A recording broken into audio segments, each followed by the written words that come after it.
Est-ce que l'exposition Happy Show rend heureux? Je crois que ça dépend de chacun et c'est ça la principale leçon quand on sort de cette exposition. Je ne sais pas si on est plus heureux, mais en tout cas, c'est très réjouissant et les gens se seront posé la question.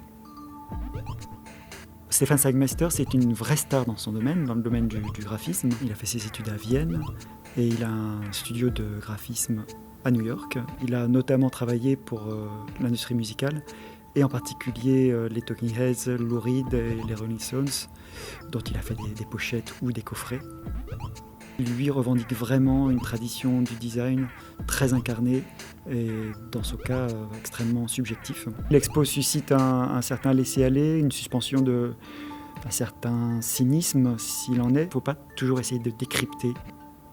Au début de l'exposition, on peut, sur une machine, on appuie sur un bouton et on a une carte qui sort et cette carte nous donne une instruction que l'on doit appliquer, enfin si on veut, dans l'exposition, mais ça peut nous mettre dans des situations un peu embarrassantes ou très drôles. C'est vraiment fait pour susciter de la relation, de la relation entre les gens et de la relation aux œuvres.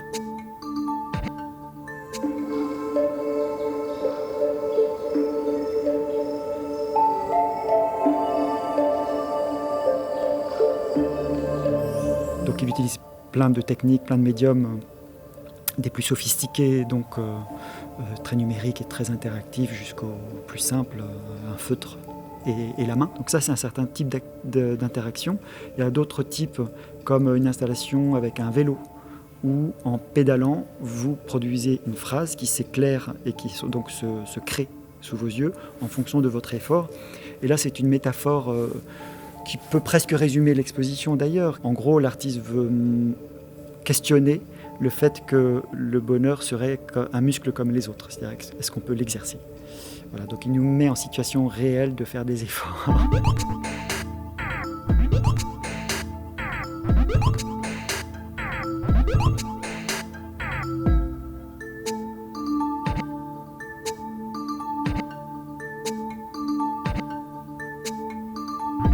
Il n'y a pas de moralisme dans cette exposition, encore une fois on ne vous assène rien. Ça donne, je disais qu'il n'y a pas de recette, il n'y a pas de grande recette, mais il y a quand même des petites recettes, plein de petites recettes qu'on peut tester et surtout qu'il a testé lui-même. Il dit d'ailleurs qu'il n'est absolument pas spécialiste de ces questions, mais il est par contre le meilleur spécialiste mondial de son propre bonheur. Donc c'est ce qu'il attend de chacun d'entre nous, c'est d'être des grands spécialistes de notre propre bonheur.